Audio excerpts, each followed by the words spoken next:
right, welcome everyone. Thank you for making time to join us today for our N50 for Womenkind webinar series.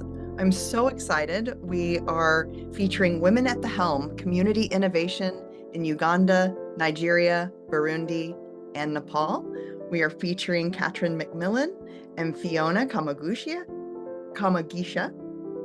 We even practiced, and I'm still going to not say it perfectly, but Fiona, you're amazing. I'm going to go ahead and stop sharing my computer right now so that we can stop the music and get started.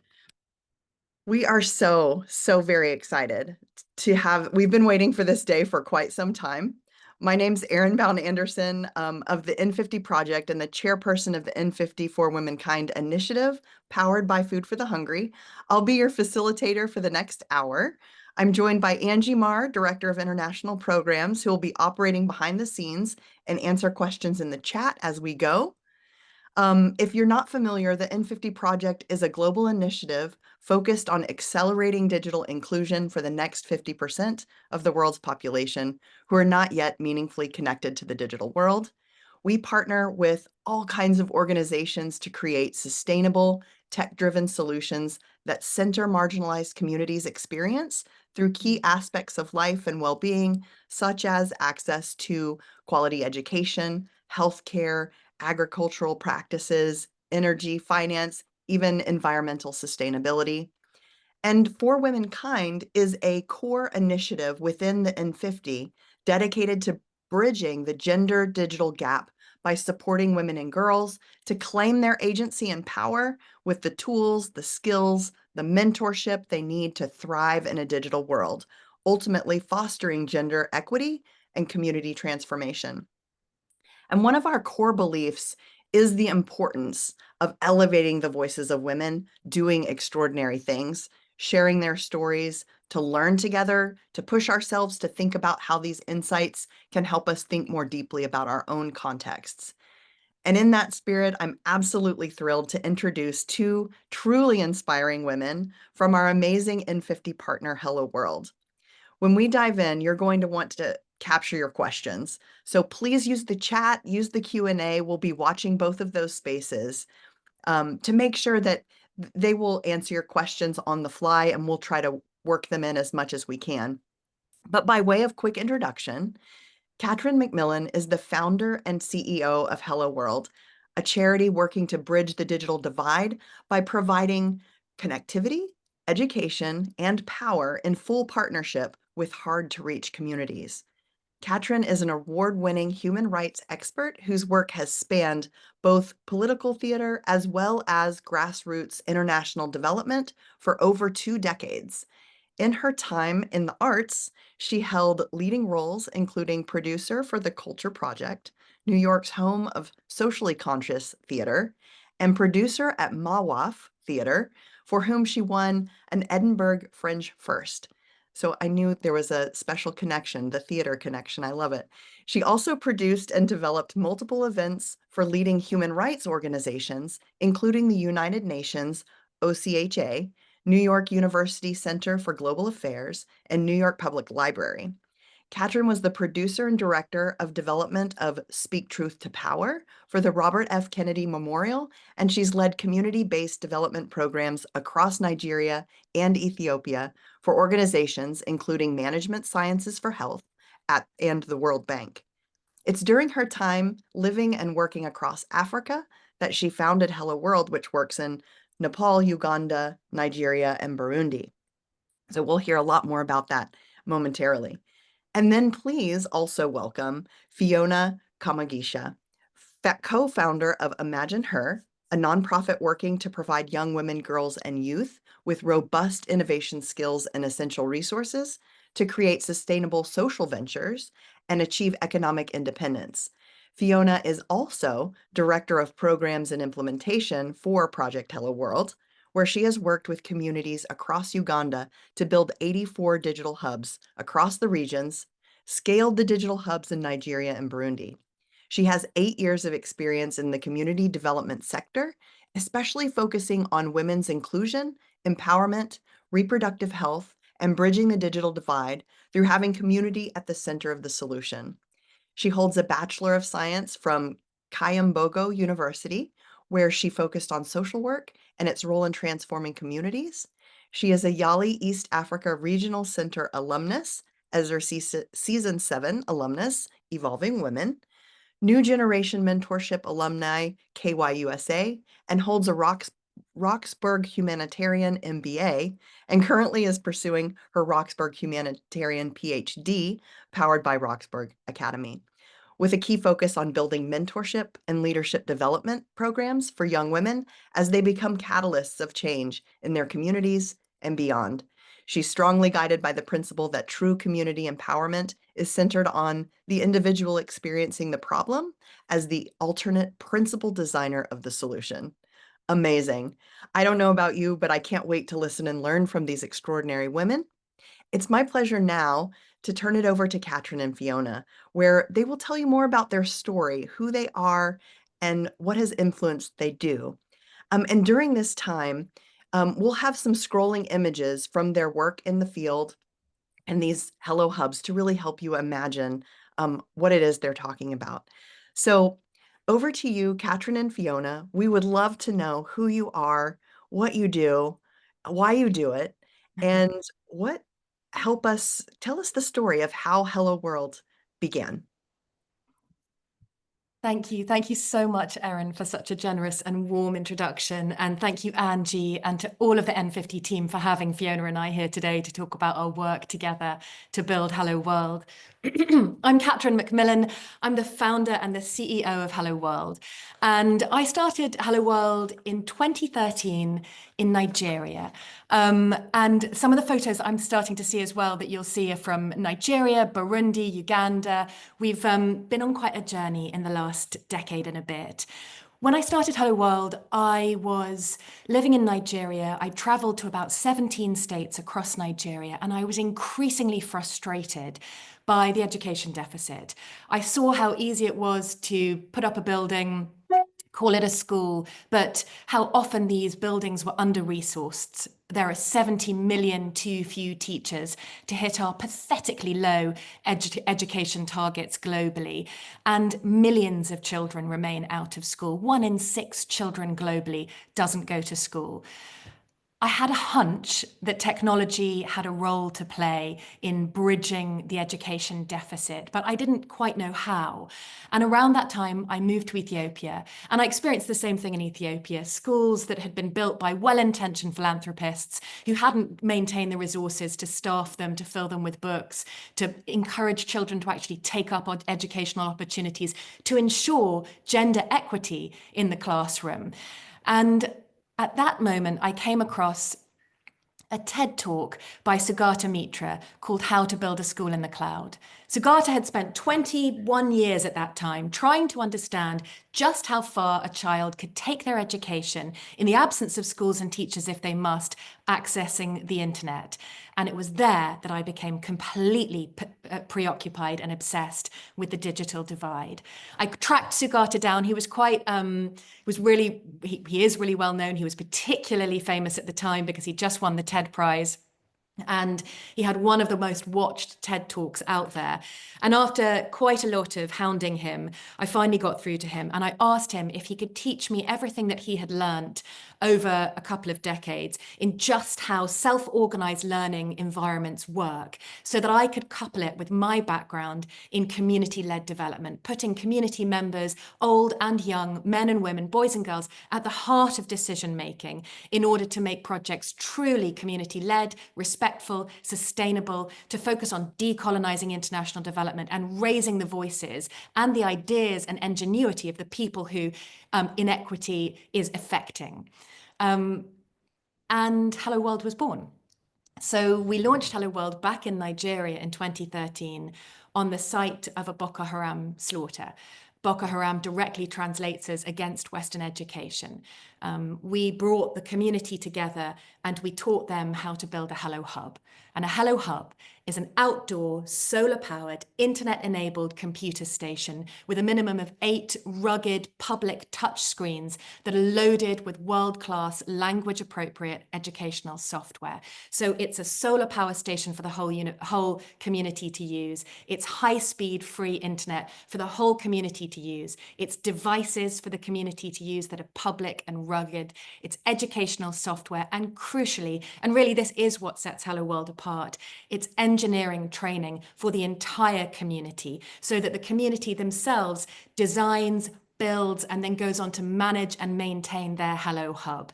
And once the Hello Hub's there, it's this incredibly valuable infrastructure, resource, asset in the heart of the community. And at that point, Fiona and her team layer in additional programs to ensure equal and fair access to this resource, to enhance people's ability to use the internet and digital tools in meaningful ways for financial inclusion, for education, for vocational training, for their work, for play, for raising their voices, for staying connected with the family that they may have been forced to leave behind in their home country. So it's also a series of programs that we can then remotely sometimes introduce to the community. And I think a number of our Hello World community support officers are here today on this call. They lead our programs, and they'll have really interesting insights to share throughout the call on the results of those programs, the challenges, the opportunity that the internet, the arrival of the internet represents in their communities.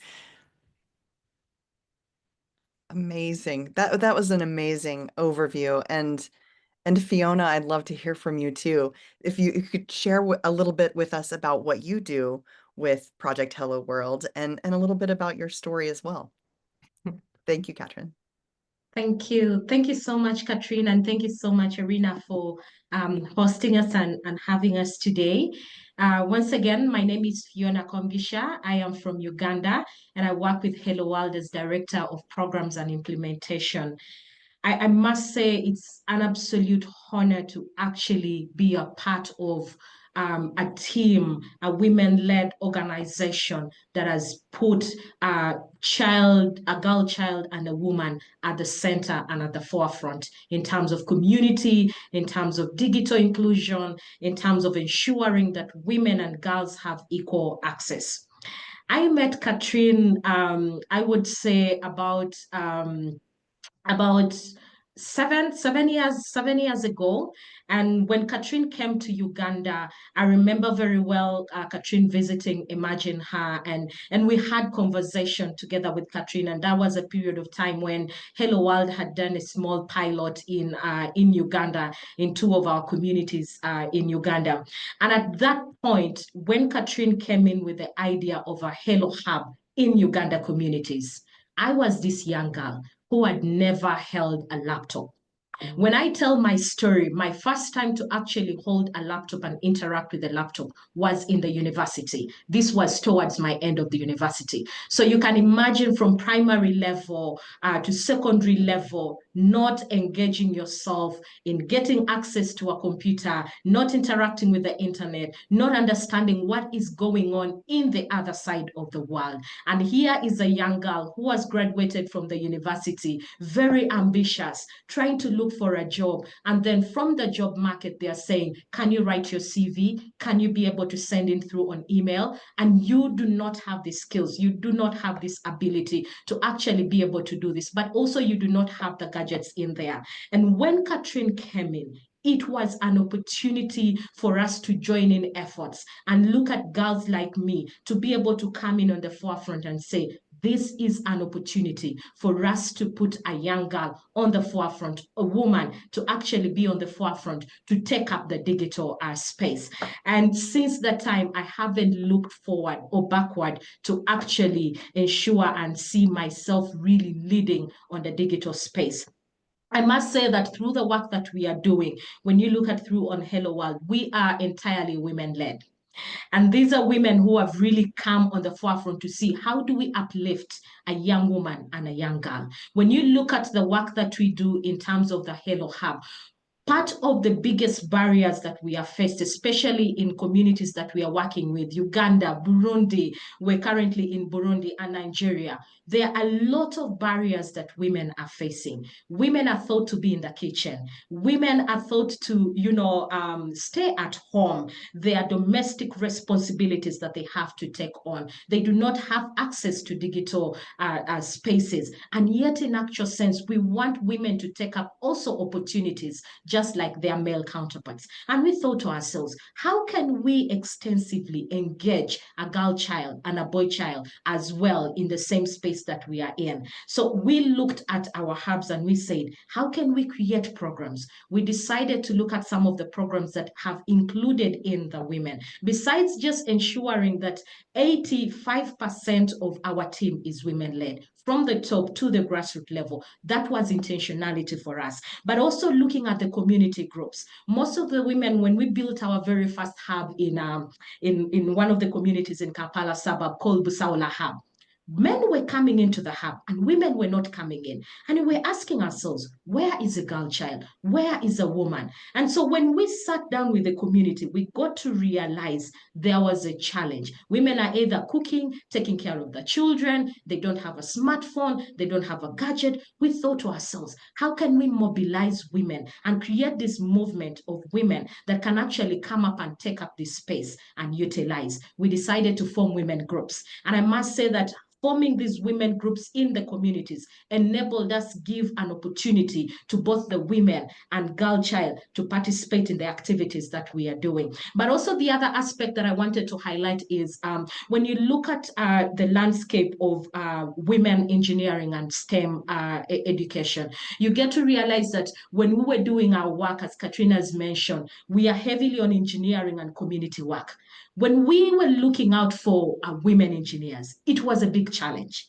We never had women engineers. When people are applying, it's always the men that are applying. Girls are not applying. Why? There was a gap in there. And so we came up intentionality and said, how can we ensure we are putting a girl child on the forefront? There is this beautiful hub. There are tablets there. There is technology there, but there are no girls using this facility. How can we intentionally bring them on board? Who can inspire them? We decided to create a fellowship program for just women. And this fellowship program was basically focusing on women to enable them come and inspire other girl child in the community, so that at the end of the day, when they look at a girl child participating in the engineering activity, they get inspired in here. And the case is Evelyn. Evelyn is one of the engineering fellow that really excites my heart, that when Evelyn came in, this was a young girl from the university who knew she would not get an opportunity to actually practice what she has learned in terms of engineering.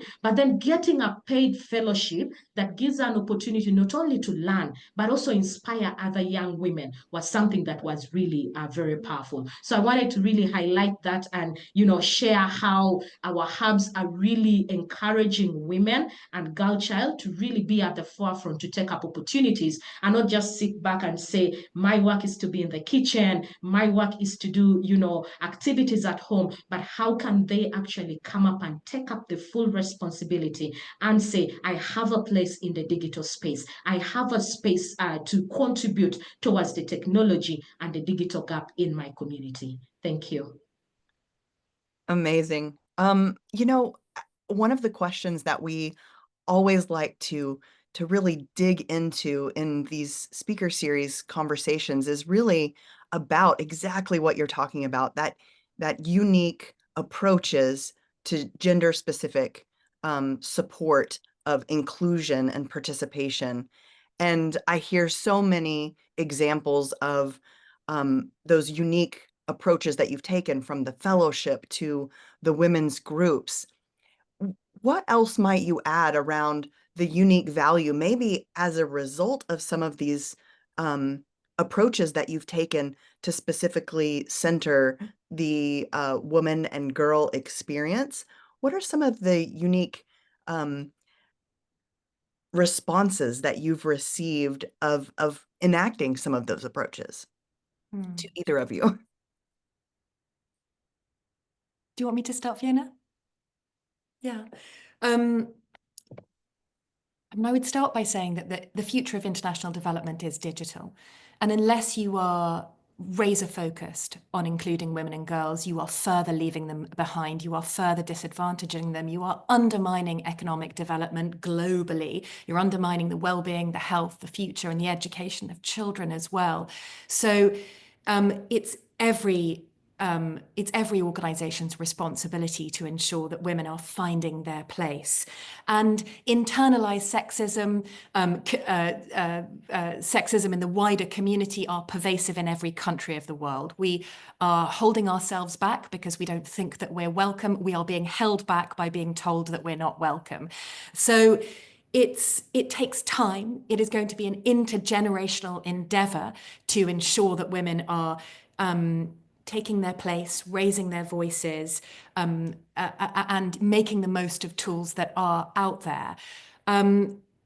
For us at Hello World, it was a little bit difficult for Fiona and I to really identify when we were chatting ahead of this conversation what our specific gender focus is beyond our women's groups. We have a Hub Heroes groups that brings mothers together for literacy and numeracy for children.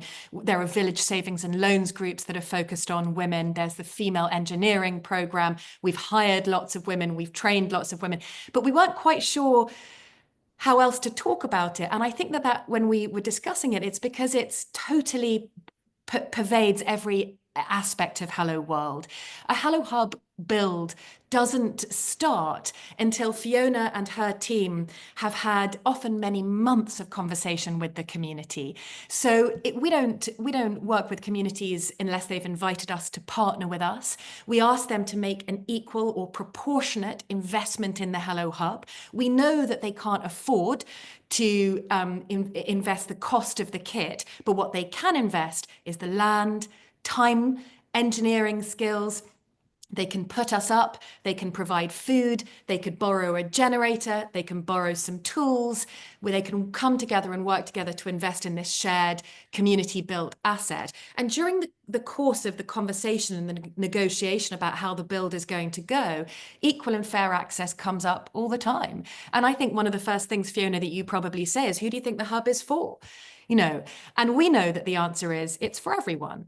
And the reason it's for everyone is because that's fair, but also because if it were only for children, you would find very quickly that the hub wasn't safe, that it was vandalized, dismantled, that it was removed for people in the community who felt excluded from it. If it had no relevance to grandmothers in the community, but they found that children were spending many hours playing and learning at the hub, they may become frustrated that the kids aren't coming home in time to do their chores, they're not helping with the peeling, they're not helping with cleaning up. You might find that it's a granny that vandalizes the Hello Hub.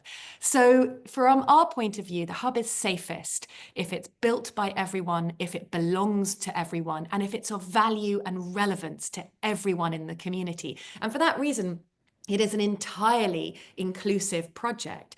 And our job is to look out, as Fiona said, for who isn't showing up, and then to help course correct that, to gently say, it's so important that we don't give lip service to inclusion. It's only women and girls will come if they feel welcome, but also if it's interesting to them. So we've had lots of mothers over the years who've said, sure, I mean, fine, go ahead, but it's of no value to me. I'm really, really busy. I've got children, I've got work to do, I've got to make money, I've got to but fine, that's nice for the kids. And I suppose at that point, the question is, perhaps there is relevance here, there is value, it is of interest. You're cooking a lot, perhaps we could look up some recipes together. You've got family in Congo, shall we connect with them? So I think helping people find the unique relevance of the Hello Hub. And that started in the first build in Nigeria. We put together, I led a women's group, and to try and ensure that it was in an area where women and men wouldn't fraternize together. So we had a unique challenge at that location. They wouldn't be at the hub at the same time. And so we brought the women together to find out when they would use the hub, what they might use the hub for. And it was long enough ago that none of them had heard of the internet. So the first challenge was to explain what the internet is. which I did a remarkably poor job of. And I can tell you, it is harder than it sounds. I found myself saying, well, there's a huge satellite and it's talking to us, and it's like a big metal bird. And of course, they looked at me like I was completely insane. And eventually I said, I'm doing a bad job of explaining what the internet is. Perhaps tomorrow you could bring a question or questions, and I'll bring my computer. And we could ask the internet. We could ask the internet some of your questions. And the question that they brought me the next day was incredibly disappointing to me. They asked, how can we serve our husbands? And of course, it was an insight into them feeling that although there were no men in the room, was the right question to ask. And we looked it up, and a whole load of adult and inappropriate content came up. So we had the porn conversation quite quickly, which, you know, we got it done early on. And then other questions started to flow. And what was so joyous about it was that the questions were things like, can I see snow? And we spent a very happy hour watching penguins skate around on their bellies in Antarctica. And can I see Nigeria? And before long, we were in Google Earth looking at their own homeland. And lots of questions about health, about education. So I think helping all people find out what is relevant and useful to them when it comes to accessing digital tools, services, and the wider internet is part of the challenge at Hello World. Amazing. I love how you have really embraced that natural human curiosity as the perfect doorway into learning about what is the internet, right? That question when you have to zoom out, especially as someone who's been living and breathing and working in that world for so long, to let curiosity through those natural questions guide where the community interest is, right? That's like a fundamental educational approach of letting learning be relevant and self-driven. So I really appreciate that answer. As you envision the long-term sustainability of this initiative, what steps do you consider, what steps are being taken to ensure that the benefits of those, the learning, the technology continue to support the girls and women in particular, but all resilience after the initial deployment phases, which we're seeing some absolutely gorgeous pictures of. You can tell part of the process of that initial deployment. What do you think through and look towards when you think about the long-term sustainability of this initiative? And Fiona, maybe that's a good question for you. Thank you, Irina. Yeah, looking at the Hello Hub, this was something that we really envisioned. When we built the hub, we thought to ourselves, the hub is now here. The community has the asset, they have the internet, they have the tablets. How can we ensure this is going to be sustainable, even beyond us? We want to be able to see how can these hubs be more than 10 years or 20 years, and the community can actually be able to utilize it. We looked at the angle of programming. There are quite a number of programs that we have introduced through the hub, but entirely these programs were defined by the community in consultation with them. We sat down with the community and we asked them, now that we have the hub, what are some of the programs or skill sets that you as a community, you feel comfortable, you'd want to participate in, something that can actually be a carry-on, not just only for the children of today, but also for the children that are going to come in. And so through consultation, programs like Hub Heroes popped in and came in. So Hub Heroes was one of the programs that we started when we identified that mothers and children were not coming to the hub. We asked ourselves, how can we intentionally ensure that a mother is coming to a hub, a child is coming to a hub, a father is also coming to a hub? We said, can we start up a program from the community where we give this mother an educational tablet to be able to support the children do the learning? So they come to the hub, do bits place of learning, but also go back at home and continuously do that, at that learning. So part of the programming in Hub Heroes has really supported the community to take lead. So when you look at Hub Hero program, usually you get to realize that when we are designing programs, people are designing programs and they want them to run the programs. So if Fiona is not there, a program is not running. But on Hello World perspective, we are saying, how can a program run with or without the Hello World team? So with the Hub Hero program, it's a self-driven program where a mother can come in and self-teach their child in numeracy, in literacy, reading, storytelling. How can they be able to build and, support their children without even our team in there? So we looked at that. But also the other program that we introduced was the digital skills. Because of the bigger gap that we noticed, every community that we went to, whether it was in Uganda, Nigeria, Nepal, one of the aspects that popped up so heavily was the gap on the digital skills. Both the young and the old are like, you've given us the tablet, we have the internet, but we don't have the skill set. We can't turn on the laptop. We can't be able to type. We can't even send an email. How can you equip us with the soft skills that we can be able to continuously pass on to other community members? Then we started training the communities in smaller groups. And this focus was actually piloted first with the women, because we wanted to see how will this context in terms of digital skilling support the women in there. And so when we saw that women picked up in the digital skill, then we brought in the men as well to be able to carry on. So we are looking at programs like digital skills, Hub Heroes, to be able to run in through that. Even if tomorrow there could be probably maybe shutdown of internet, I would say maybe if, we woke up one time in the world and they say, well, internet is not there for 1 hour. Should the hub actually be shut? No, the hub should continuously go on, because with the tablets that we provide, we have educational materials that are offline. So how can the community continuously have the curriculum we have given them, the trainings that we've given them, the mentorship that we've been conducting, have them really carry on? But the other aspect is the engineering skill training. With the engineering skill training, like I mentioned earlier on, you get to realize that when there was that gap, we thought to ourselves, what can we do to empower an engineer girl? I want to give an example of Evelyn. Evelyn was one of the engineer fellows that participated in our engineering skill for about 1 year. Very passionate young girl, and she really wanted to see her dream come true. After the engineering fellowship, she did not stop by. She said, I need to go and look out for a job to put in the skills of mine in the next level.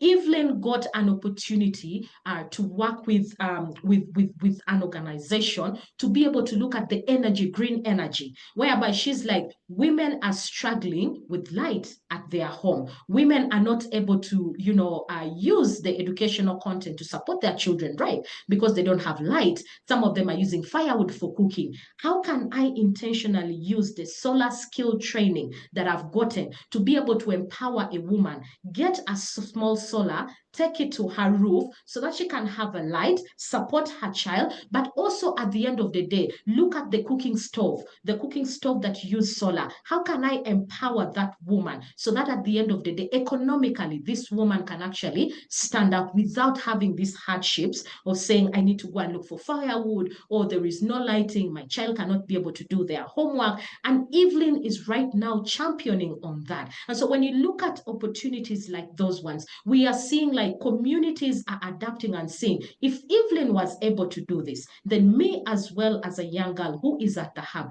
I can actually be able to carry on. But also the other sustainability approach that we are looking at is government.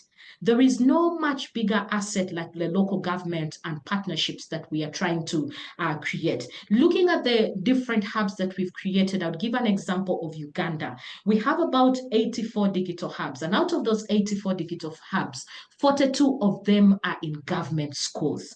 Now, we are saying, how can we ensure that with the government schools, these hubs are going to be sustained by the government, by the community? Can we put put them at the center? Can we bring the Ministry of Education at the center? Can they get their attention to be able to see if a tablet is spoiled, can they actually support in this community to take this further? And it's not just a burden that Hello World is looking at and saying, oh, out of the 8 tablets, 1 is spoiled and the community is losing. How can the government actually come in? So we are actively engaging, especially the local government and the community, to be able to take lead on ownership. How can they own? How can they maintain? If their tablet is spoiled, how do they come in to mobilize the locally available resources and ensure that their hub is sustainable? So these are all avenues that we've looked into. But also the other aspect is we have looked into encouraging women to take up spaces. I'll give an example of community support officer teams that we are having. We have about 85 community support officers. And out of those 85 community support officers, there are about, I think, 50 of them in terms of women who are being led. But there was this one particular lady called Anida Sarah. Anida was one of our very first community support officers in 2019, who really stepped out and said, I want to be able to give back my skill set to the community. She came from a background of social work, but also from the background of leadership. She was an influencer in the community. She was in the local council group. So Anita said, how can I be able to ensure that these girls who are being stopped maybe from going to school because they do not have money, how can I bring them to the hub to be able to learn so that at the end of the day, they are not just lagging behind, but there is a skill set they're getting from the hub. And when their parents get money, they can actually continue their education without them really, being caught up in there. Anida took this forward to the next level. And I am so excited that a person like Anida right now is an honorable. In Uganda, if you know the aspect of honorable, people who are in top leadership, a person who came from a community support officer is now in a honorable position in a whole community, and she's leading her community, and she's coming back to the hub where she started from to advocate for the rights, to be able to say, community, how can you mobilize resources to be able to support in sustain your own hub? And lastly, we have put the community at the center. When we started discussion, we said the hub is built by the community for the community. For us to be able to ensure that the sustainability of what we are doing, we are not leaving the community behind. What are they saying about their initiative? What are they saying about the program? Is this something that they love? How can they change it? How can they ensure that they are not leaving their things to be vandalized? They are not leaving their solar panels to go down. How can they continuously ensure maintenance is happening? And that's why when we are working with communities, we decided to transfer the soft skills. Our engineers did an amazing work to ensure that every community member that came to the hub was trained.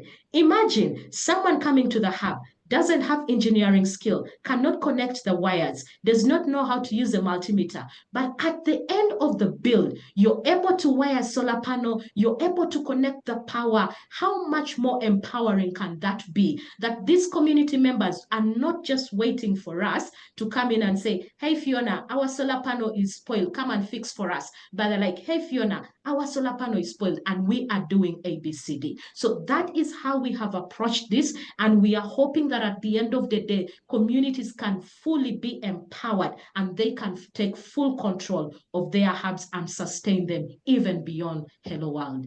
Thank you. Wow. I love hearing this story of how to really put community at the center and to make it truly about the needs and the evolution as communities learn and grow. I can only imagine how the hubs may be changing over time as the community learns more and more about what they want to do and how they want to navigate. We have a question in the Q&A, and our next question, kind of scheduled, right, is a little bit about this topic, in that when you think about all of the things that you have done to include the community, to make a space where each and every one of them are learning and growing and acquiring the skills to utilize the hub at the best way that they can. Kind of on the flip side, what roles do you see of or opportunities where there is some resistance about what the use of technology might mean to the community. How do you support that critical community buy-in? And to the question in the Q&A, how do you incorporate things like the responsible use of the internet so that, as you mentioned, Katrin, they understand, about inappropriate content, exploitation through the internet, or recognizing scams. So kind of bundling those together a little bit. Maybe, Katrin, if you'd.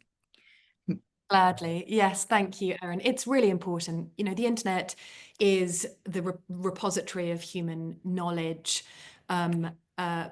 but only for 55 to 60% of human knowledge and understanding and language. A huge percentage of the world's population are being left behind, as you know, which is why we're all here today. It's an amazing resource. It is your fundamental human right. Hello World predates that recognition by the United Nations, so it has been an uphill battle to sell this project to funders because people do still view the internet as a nice to have or a luxury as opposed to a human right. But for all of the many benefits of the internet, it can also be a dangerous place. And you've mentioned scams, bullying, exploitation, adult and dangerous or inappropriate content. And I think perhaps something that we all need to be speaking about a lot more is that gender-based violence has also gone digital. And there are fewer than half of the world's population is protected by law from digital gender-based violence, which is a shocking statistic. And so I think that it is our responsibility right from day one, when we start the conversation with a community before the build has begun, to say, here are some of the benefits of the internet. Here are some of the tools and resources that you may find valuable. Here are some of the ways which we use it to play, to stay in touch, to watch the football, to watch movies. And here are the risks. And to be very frank about them. We do have parental controls on the public shared screens on a Hello Hub. We work with the community to determine what those should be. Perhaps the best parental control is that those screens are public. And if your granny could walk past at any moment, it's very unlikely that you're going to sit around watching anything really inappropriate.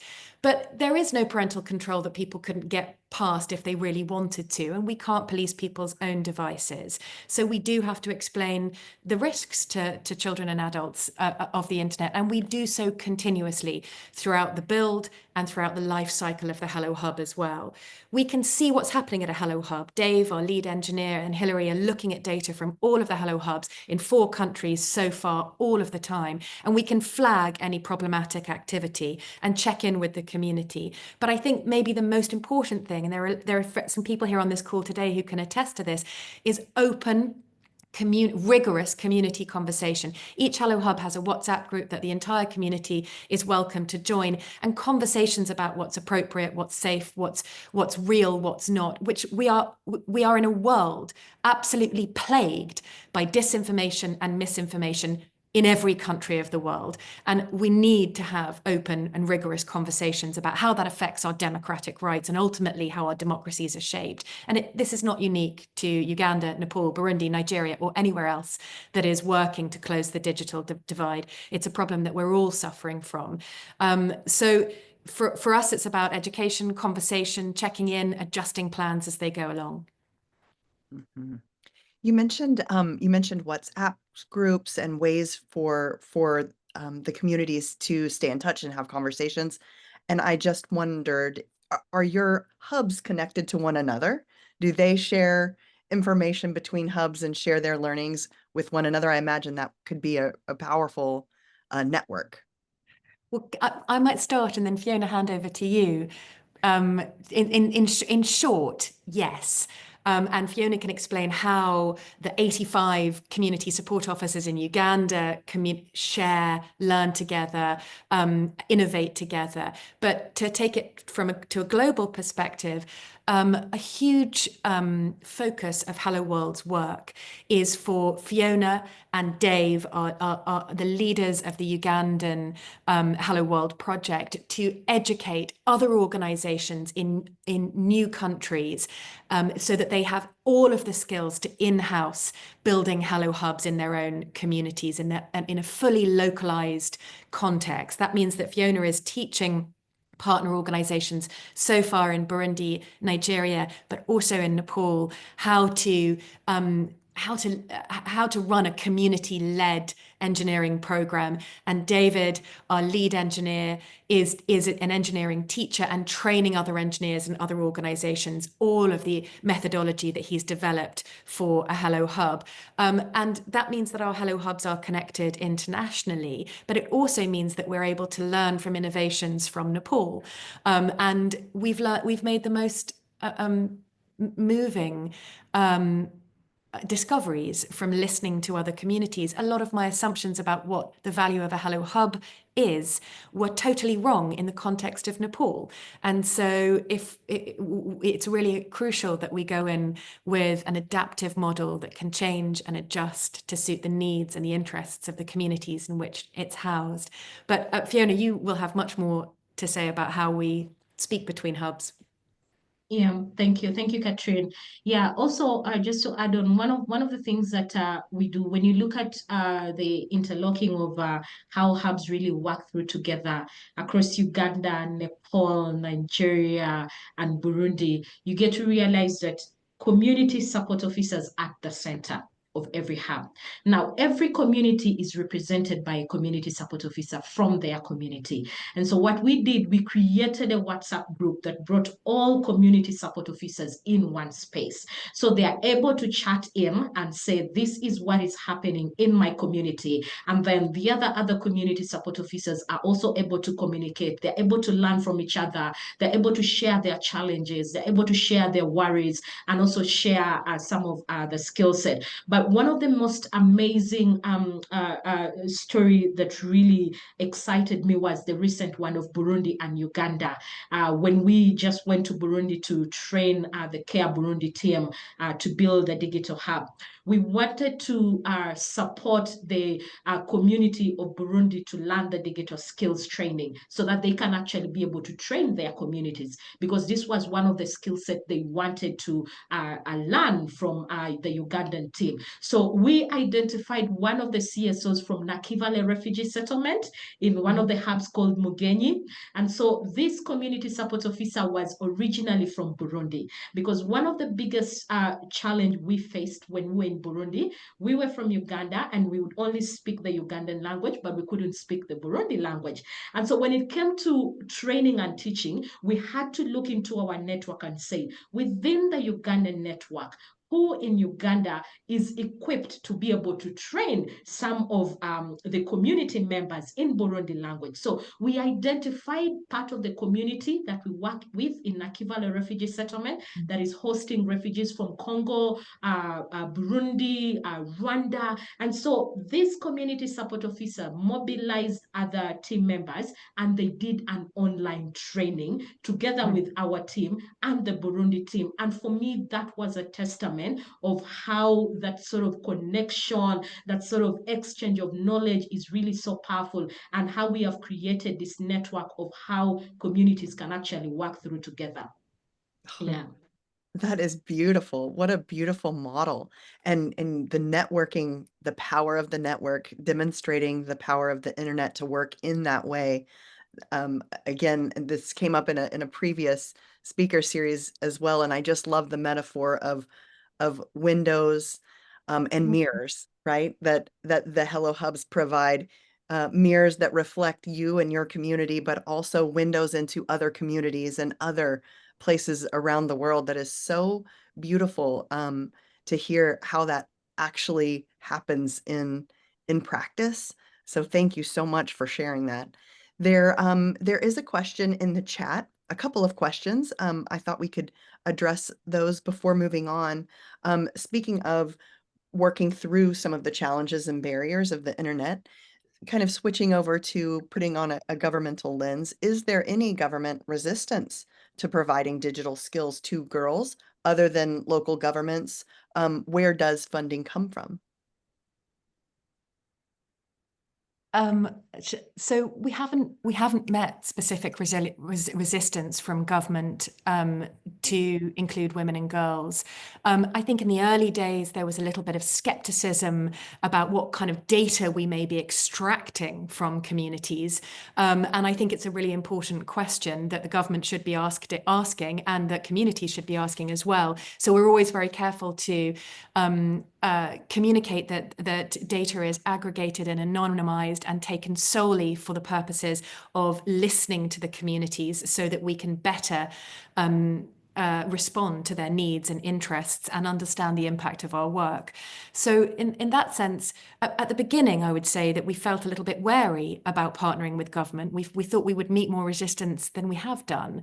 But the marketplace has moved on. Recognition of the value of the internet has moved on. And I'm very proud to say that we work with locally owned and locally run internet service providers in Nepal with WorldLink, in Uganda with Rock Telecom. We have just started a conversation with the Ugandan Communications Commission about partnering with them to extend the network to get to underserved communities with good quality connectivity. So far, it's actually they've been very constructive and productive relationships with government in the countries that we've worked in. Amazing. Thank you. Thank you for that.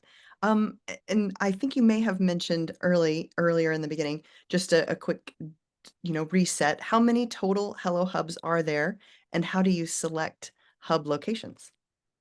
How many hubs is it, Fiona? Is it 126? Something like that? Yeah.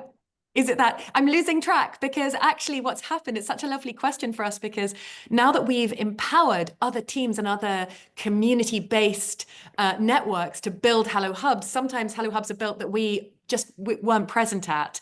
And so they're popping up, we hope, all the time. Actually, from day one, we had a founding principle of making open source our engineering methodology. And Dave and the wider engineering team have worked unbelievably hard to capture our engineering know-how on how to build a Hello Hub guide, which is freely available on our website. And it will give you videos and engineering diagrams, shopping lists. Fiona will talk you through the process of working with the community, how to identify the right community support officer, what help and training they may need. And it means that we're hoping that others can in-house our methodology, fully localize it for their own context, and take our work forwards without us.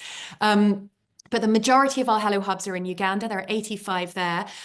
We then launched in Nepal in 2019. It's a very different project, and one of the beauties of a Nepalese Hello Hub, not only is that they are unbelievably remote, so we sometimes have to travel for days up and down to get to a hub community. They're much less populous, but these are also very often villages that have been hollowed out by economic migration. And that means that children are missing their mums and dads. And when I watched the first ever Hello Hub go live in Kakani in Nepal, I was totally unprepared for how emotional it would be, because as soon as the hub went live with these beautiful screens loaded with educational software, I was expecting all the children to play and get stuck in on digital xylophones and start manipulating the screens. And what happened was that everybody called their mummies. And it was totally overwhelming. And I think that global lockdowns taught the rest of us what it may feel like to be far away from those we love most of all.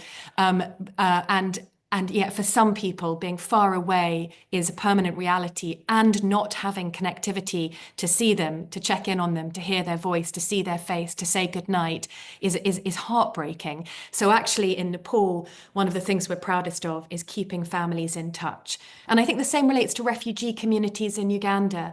And there's another story in Uganda of a little girl whom we met at one of, I believe, Nakivali's refugee settlements, and she had walked from the DRC to seek safety and refuge in Uganda. Along the way, she was assaulted and raped, and she is now a mother. And she told members of our team that the Hello Hub is the place where she gets to be a child again, though she is also a mother, and to play. And so we have learnt what a Hello Hub is for by the people who build them, by the people who maintain them in their communities, by the people who use them.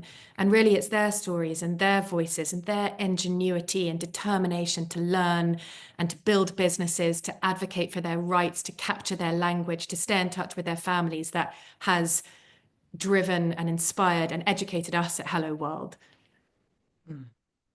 Amazing stories of true impact. Those really represent, I would say, the heart of why it is you do what you do, and exemplifies the incredible impact that ripples throughout all of the Hello Hubs. And I'm sure there are probably thousands and thousands of stories of personal testimony. And I see, thank you so much to those in the chat who are writing in with some of their experiences of what the hub has meant to you.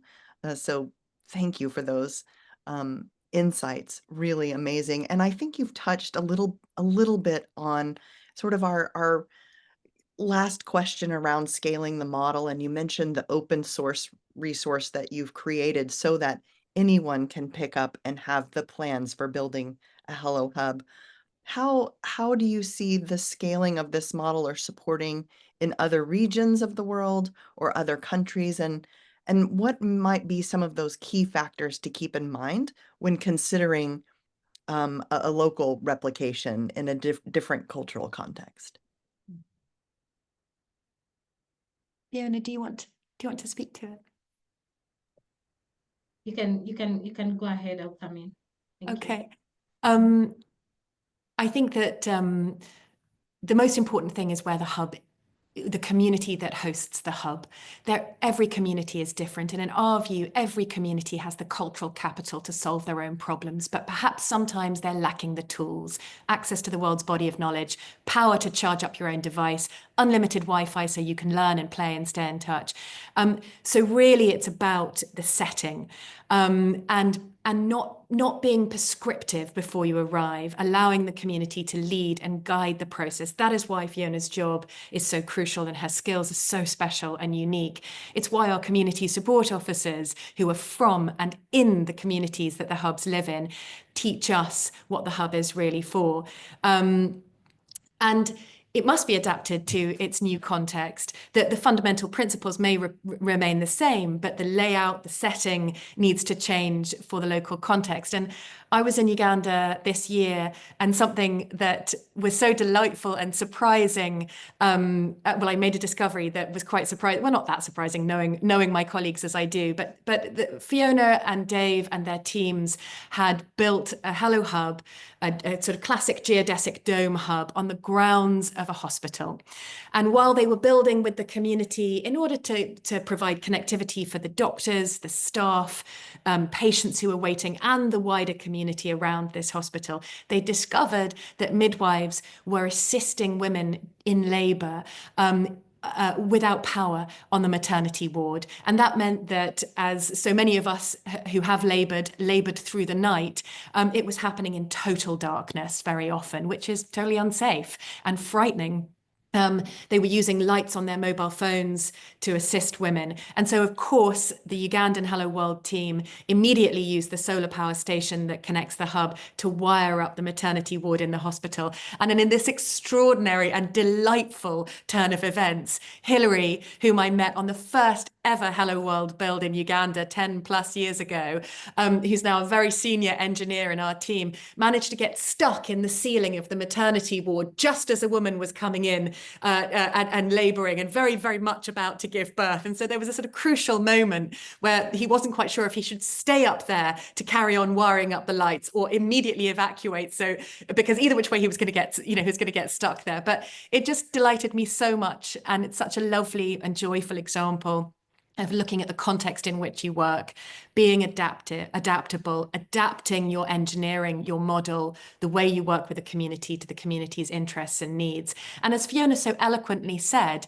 we're not from Burundi. We don't understand this context. We aren't the right people to lead a Hello World build in Burundi, because it must be led by people who live and breathe that culture and context. But on top of that, we aren't a huge team by any stretch of the imagination. We're a small and underfunded organization. And so if other people can take this work forwards without us, learning from everything we've developed without having to reinvent the wheel, then we will get to greater scale, more financially, efficiently, and quicker than we could alone. Thank you so much for that. And what a great example and perfect storytelling around why this is so important, why you are such a treasured N50 partner. Thank you for your wisdom and for sharing your story and sharing your model. We are all about looking at the best of the best models, and we think this is a pretty incredible one. So we are so grateful for you sharing your story today. A huge thank you to you both for your time and your energy and your vibrancy in sharing everything that you have learned. A huge thanks also to the For WomenKind team that has helped to prioritize these webinars for us. Thank you to Food for the Hungry for sponsoring us and allowing conversations like this to take place. And thank you for connecting us and being a trailblazing woman, making a difference in the field. This is what these conversations are all about. We invite everyone on the call to be connected with the N50 project and continue staying connected to Project Hello World and all that they do. We invite you to be part of a mentorship program as it launches in the new year. And we want to connect women from our N50 organizations to women working in communities like you heard about today from Katrin and Fiona, and in other sessions that we've hosted. We know it's going to be transformational for everyone who participates, and we couldn't do it without amazing partners like this. So I just sit here very humbled and amazed by all that you do and all that you've shared. Thank you, everyone who's participated today, for asking your questions and sharing your stories. I look forward to seeing you next time. We'll have another speaker in February, and we can't wait to see you then. Thank you, Katrin. Thank you, Fiona, so Thank you much. so much. It was Thank you, beautiful. Erin. Thank you, Angie. Take care, everyone. And I'm going to keep it open just a little bit. We've got some stories coming in as well.